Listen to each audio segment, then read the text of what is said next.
America నుండి ఇండియాకి డబ్బులు పంపాలంటే ఇప్పటికీ ఆ పాత పద్ధతులేనా? అందుకే వచ్చేసింది my purse. Download now. Smart phone అంటేనే అది స్కామ్లకి ఆలవాలం అనేటువంటి అభిప్రాయం ఉంది. కానీ స్మార్ట్ ఫోన్ లేకపోయినా నార్మల్ కీప్యాడ్ ఫోన్ ఉపయోగించినా కానీ ఎలాంటి స్కామ్ అయినా చేయొచ్చు. ఇప్పుడు తెలివి మీరిపోతున్నారు ఈ సైబర్ దొండగులు.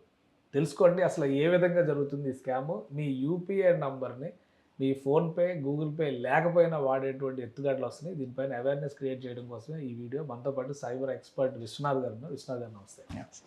చాలామంది స్మార్ట్ ఫోన్లు వాడాలంటే భయపడుతున్నారు. కొంచెం ఏజ్డ్ పీపుల్, రిటైర్డ్ పీపుల్ అయితే ఎక్కువ చిన్న ఫోన్లు, ఇందులో అయితే ఏ తలనొప్పి ఉండదని హ్యాపీగా అవి వాడాలని ప్రిఫర్ చేయాలి. కానీ ఇప్పుడు దానిలో కూడా ఎత్తుగడలు పెరిగిపోయాయి.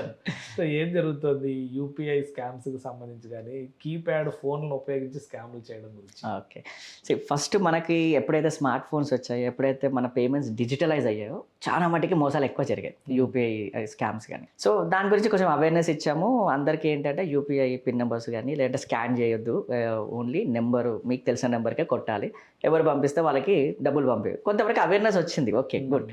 కానీ ఇప్పుడు ఇంకోటి ఏమైపోయిందంటే, ఇప్పుడు దీన్ని కొంచెం టెక్నాలజీ పెరిగినప్పుడు ఏంటంటే కొన్నిసార్లు మనకి ఇంటర్నెట్ ఉండదు, లైక్ మనకి వైఫై ఉండదు, ఇంటర్నెట్ ఉండదు, కానీ వేరే వాళ్ళకి డబ్బులు పంపించాలి. అప్పుడు కొత్తగా ఒక టెక్నిక్ తీసుకొచ్చారు. ఏంటి అంటే నార్మల్గా గవర్నమెంటే చేసిన ఇది నార్మల్గా, ఎందుకంటే ఆఫ్లైన్లో కూడా మనం డబ్బులు పంపించుకోవచ్చు అని చెప్పి ఒక నెంబర్ ఉంటుంది మనకి. ఏంటంటే ఇప్పుడు ఈ మొబైల్ నెంబర్ ఉంది, ఫర్ ఎగ్జాంపుల్ ఈ స్మార్ట్ ఫోన్, ఇది స్మార్ట్ ఫోన్ కాకుండా కూడా నార్మల్ ఫోన్లో అయినా సరే మనం సిమ్ కార్డ్ తీసుకొని ఆ సిమ్ కార్డ్ అందులో వేసుకొని దీంట్లో ఒక నెంబర్ ఉంటుంది, *99# అని చెప్పి కొడితే మనకి ఆటోమేటిక్గా మనకి ఒక వెల్కమ్ స్క్రీన్ అనేది వస్తుంది మనకి. ఈ వెల్కమ్ స్క్రీన్ వచ్చినప్పుడు అందులో అడుగుతుంది నీకు యూపీఐ పేమెంట్స్ కావాలా, సెండర్కి ఎవరికి పంపించాలి, ఏం చెయ్యాలి అని చెప్పేసి ఇక్కడ చూపిస్తుంది. Send money, request money, check balance, like my profile, pending request and transactions, ఏమేమి ట్రాన్సాక్షన్స్ లాస్ట్ ట్రాన్సాక్షన్స్ అయ్యాయి, దాంతోపాటు యూపీఐ పిన్ నెంబర్, ఇలా ఇవన్నీ చూపిస్తాయి. ఇప్పుడు నేను ఒకరికి అమౌంట్ పంపించాలి అంటే ఇక్కడ 1 2 3 బటన్స్ ఉంటాయి, సెలెక్ట్ చేసుకో ఆప్షన్ అనమాట. సో జస్ట్ 1 కొడుతున్నాం, 1 కొట్టి రిప్లై కొట్టగానే అక్కడ ఏమడుగుతుందంటే యూపీఐ ఐడి తెలిస్తే యూపీఐ ఐడి కొట్టమంటుంది, లేదు అంటే పర్టికులర్గా ఫోన్ నెంబర్ ఉంటే ఫోన్ నెంబర్ కొట్టమంటుంది, లేదంటే బ్యాంక్ అకౌంట్ డీటెయిల్ తెలిస్తే బ్యాంక్ అకౌంట్ కొట్టమంటుంది. ఏదో ఒక ఆప్షన్, ఆప్షన్స్ మనకి సేమ్ ఫోన్ పేలో ఎలాంటి ఆప్షన్స్ వస్తాయి సేమ్ ఆప్షన్స్ ఇక్కడ వస్తున్నాయి, ఆఫ్లైన్లో వస్తున్నాయి. ఇక్కడ నెంబర్ కొట్టేసి జస్ట్ మనం యూపీఐ పిన్ నెంబర్ కొట్టామనుకోండి, అమౌంట్ మన దగ్గర నుంచి అక్కడ ట్రాన్స్ఫర్ అయిపోద్ది. అది కీప్యాడ్ మొబైల్లో కూడా పనిచేస్తుంది. ఇది పర్టికులర్ స్మార్ట్ ఫోన్ కదా, మనం పిన్ నెంబర్ ఒకటి పెట్టుకుంటాం కదా, పిన్ నెంబర్ ఎట్లాగా ట్రాక్ చేస్తారు మరి? సింపుల్ అండి, ఒక చిన్న ఎగ్జాంపుల్ చెప్తాను. మీరు ఫోన్ యూజ్ చేస్తున్నారు, స్మార్ట్ ఫోన్, మీ ఫోన్ దొంగతనం అయింది అనుకుందాం. ఏం చేస్తారు, ఫస్ట్ సిమ్ కార్డ్ తీసేస్తారు, ఏదో ఒక మొబైల్ నెంబర్లో ఇలాంటి కీప్యాడ్ నెంబరు లేకపోతే ఏదో స్మార్ట్ ఫోన్లోనే వేస్తాడు. వేసి ఇదే నెంబర్ డయల్ చేసి అలా లాస్ట్ ఆప్షన్ ఇందాక చూపించాను నేను ఒకటి, యూపీఐ పిన్, అది యూపీఐని రీసెట్ చేయడానికి యూపీఐ పిన్ని రీసెట్ చేయొచ్చు.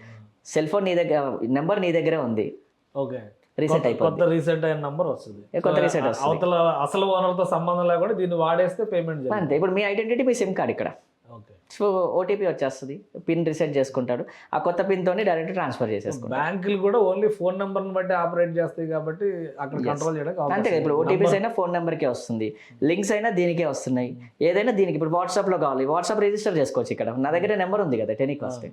సో ఒకటి ఏంటి అంటే స్మార్ట్ ఫోన్ ఉంటే సెక్యూర్ కాదు, కీబోర్డ్ ఫోన్ ఉంటే సెక్యూర్ అని కాదు, రెండు ఇప్పుడు డేంజర్లోనే ఉన్నాయి చెప్పాలి అంటే. అంటే టెక్నాలజీ పెరిగింది కదా, టెక్నాలజీ పెరిగినప్పుడు కొత్త టెక్నిక్స్ వచ్చినప్పుడు హ్యాకర్స్ కూడా కొత్త కొత్త టెక్నిక్స్ ఫాలో అవుతారు.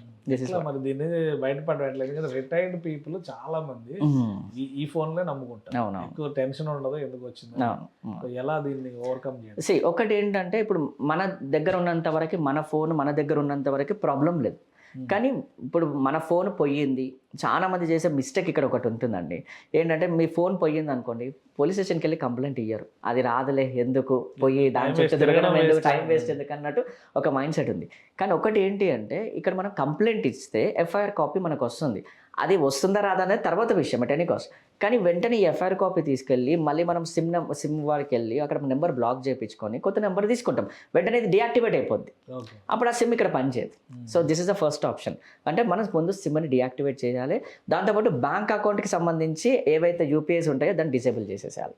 యూపీఐ అకౌంట్స్ డిసేబుల్ చేసేస్తే మనకి ప్రాబ్లం ఉండదు, ఎందుకంటే అప్పుడు అది పని చేయదు మనకి, అది. సో ఇలాంటివి కొన్ని చూసుకోవాలి. అండ్ ఇంకోటి ఏంటంటే కొంచెం ఓల్డ్ ఏజ్ పీపుల్ వాళ్ళకి ఇవన్నీ టెక్నిక్స్ తెలియదు కాబట్టి కొంతవరకు, సో ఏంటంటే వాళ్ళ అకౌంట్స్ అనేది కొంచెం జాగ్రత్తగా ఉండడం అని బెటర్. ఎందుకంటే మన ఇంట్లో ఉండే మనమే ఎడ్యుకేట్ చేయడం అనేది important first thing.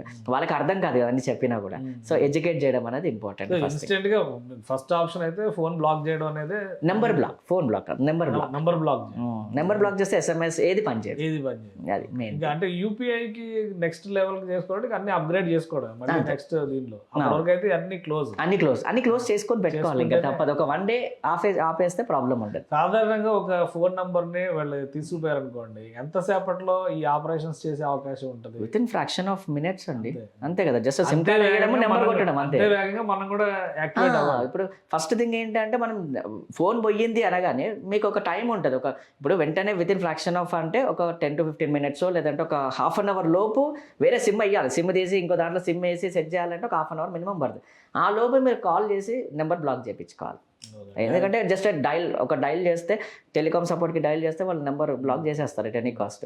So bank వాళ్ళకి కూడా చెప్తే అకౌంట్ హోల్డ్లో పెట్టేస్తారు. దేశం అంతా డిజిటల్ పేమెంట్స్ అని తీసుకొచ్చారు, ఎక్కడ చూసినా యూపీఐ ఉంది. అన్ని ఫోన్ నెంబర్కే లింక్ అయ్యి ఉన్నాయి. బ్యాంక్ అకౌంట్ల దగ్గర నుంచి ఆధార్ కార్డు వరకు అన్ని ఫోన్ నెంబర్కే లింక్ అయ్యి ఉన్నాయి.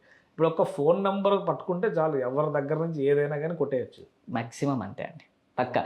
ఎందుకంటే ఒక పర్సన్తో సంబంధం లేదు. ఇప్పుడు ఒక నెంబరే ఒక ఐడెంటిటీ అయిపోయింది. ఇప్పుడు మనకి ఒక నెంబర్కి, ఒక పర్సన్కి 2 నెంబర్లు కూడా ఉన్నాయి, 3 నెంబర్లు కూడా ఉన్నాయి, రైట్? సో ఒక్క నెంబర్ దొరికినా చాలు, మిగతా అన్ని ప్రాసెస్ చేసుకోవచ్చు. అలా కూడా మిగతా డేటా కూడా లాగేస్తారు. సో ఇంకోటి జాగ్రత్తగా ఉండాలి, చాలా జాగ్రత్త. ఇంకోటి ఏంటంటే డేటా బ్రీచెస్ అని కూడా జరుగుతూ ఉంటాయి. ఏంటి అంటే మనకి తెలియకుండా మన డేటా బయటికి వెళ్ళిపోద్ది. చాలా మంది డేటా బయటకు వచ్చింది. సో లైక్ ఎలా అంటే హ్యాకర్స్ ఏం చేస్తారంటే కొన్ని వెబ్సైట్స్ని హ్యాక్ చేసి అందులో ఉన్న డేటా, ఇప్పుడు మీరు ఎగ్జాంపుల్ బిగ్ బాస్కెట్ ఉంది, స్విగ్గీ ఉంది, జొమాటో ఉంది, అన్ని ఇలా రిజిస్టర్ అవుతాం, మన మొబైల్ నెంబర్తోనే రిజిస్టర్ అవుతాం. అలా రిజిస్టర్ అయినప్పుడు ఇప్పుడు ఎగ్జాంపుల్ జొమాటోనే తీసుకోండి, ఎగ్జాంపుల్ చెప్తాను. సో ఈ జొమాటోలో లాగిన్ అయినప్పుడు మీకు ఏముంటుంది, మీ లొకేషన్ చెప్తున్నామా దానికి, దాంతోపాటు మీ ఫోన్ నెంబర్ ఉంటుంది, దాంతోపాటు దాని కాంటాక్ట్స్ ఉంటాయి, మన కాంటాక్ట్స్ తీసుకుంటుంది, గ్యాలరీ తీసుకుంటుంది, మైక్ యాక్సెస్ తీసుకుంటుంది, ఇవన్నీ తీసుకుంటుంది. ఇన్ కేస్ హ్యాకర్ కనుక ఇప్పుడు ఆ అప్లికేషన్ హ్యాక్ చేస్తే అందరి డేటా బయటకు వచ్చినట్టే. This is a one thing. అంటే అది కంపెనీస్ దగ్గర ఉండే లూప్ హోల్ వల్ల బయటకు వచ్చేది ఒక వే. ఇంకొకటి చెప్తాను, ఇది మనం మిస్టేక్, ఇది చెప్పేది. మీరు ఎప్పుడైనా షాపింగ్ మాల్కి వెళ్తారు, ఫెస్టివల్ సీజన్ వస్తుంది, ఆ టైమింగ్లో కూపన్ కోడ్లు రాసి ఒక డబ్బాలో పడేస్తాం, అవునా? ఆ డేటా ఏమవుతుంది మరి ఒక్కసారి ఆలోచించి, దాన్ని కూడా స్కామ్స్ కి ఉపయోగించే అవకాశం. అంతే. ఇప్పుడు మీకు అది మీరు ఇప్పుడు ఒకటి రాసి ఒక డబ్బాలో పడేయండి, జస్ట్ 1 week తర్వాత చూడండి మీకు కాల్స్ వస్తాయి. సార్ ఇక్కడ ఫ్లాట్ ఉంది, అక్కడ ఫ్లాట్ ఉంది, లేదంటే క్రెడిట్ కార్డు, డెబిట్ కార్డు, మనం ఇవ్వం నెంబర్స్ కానీ మనకు కాల్స్ వస్తాయి. This is what happening. Cell అవుతుంది, డేటా అంతా సేల్ చేస్తుంది, డేటా బ్రీచ్ కిందకే వస్తుంది. సో ఒకటి ఏంటంటే మనమే డేటా ఇస్తున్నాం. ఫస్ట్ థింగ్ చెప్పాలి అంటే, సో ఎంతవరకు ఇవ్వాలి, ఎక్కడ ఇవ్వాలి అనేది మనం చూసుకోవాలి. ఏది పడుతుంది ఇస్తే మనమే లాస్ అవుతాం. ప్రైజ్ వస్తుంది అనుకుంటే చివరికి ఇలాంటి స్కామ్ వస్తుంది. Simple. Right, thank you Vishwanath గారు విశ్లేషణ అందించేది. ఇది యూపీఐ స్కామ్స్ ఇప్పుడు ప్రపంచం మొత్తాన్ని వణికిస్తున్నటువంటి స్కామ్స్. ముఖ్యంగా మన దేశంలో యూపీఐ సక్సెస్ అయిన తర్వాత ఈ డిజిటల్ పేమెంట్స్ పెద్ద ఎత్తున జరుగుతూ ఉన్నాయి. కేవలం కీప్యాడ్కి సంబంధించినటువంటి ఫోన్తోనే ఈ స్కామ్ చేయొచ్చు. మీరు ఫోన్ నెంబరే కదా అని చెప్పని క్యాజువల్గా విజిటింగ్ కార్డు మీద ప్రింట్ చేసి బయట పారేసినట్టుగా వదిలేస్తే కుదిరే పరిస్థితి లేదు. ఎవరైనా మీ నంబర్ ద్వారా మీ డేటా మొత్తం యాక్సెస్ చేయొచ్చు, మీ బ్యాంక్ అకౌంట్లో యాక్సెస్ చేయొచ్చు. అవసరమైతే వాటి నుంచి స్కాములు చేయడానికి కూడా క్లియర్ కట్గా స్కోప్ ఉందని చెప్పని విశ్వనాథ్ గారు హెచ్చరిస్తారు. కాబట్టి ఫోన్ నెంబర్ బయట వాళ్ళతో షేర్ చేసుకునేటప్పుడు మార్కెట్లో ఉన్నటువంటి కంపెనీలతో వాళ్ళతో ఇంటరాక్షన్లో షాపింగ్ సమయంలో చేసేటువంటి ఫోన్ నెంబర్స్ కూడా చాలా ఇబ్బందిని క్రియేట్ చేస్తాయని హెచ్చరిస్తున్నారు. So be alert.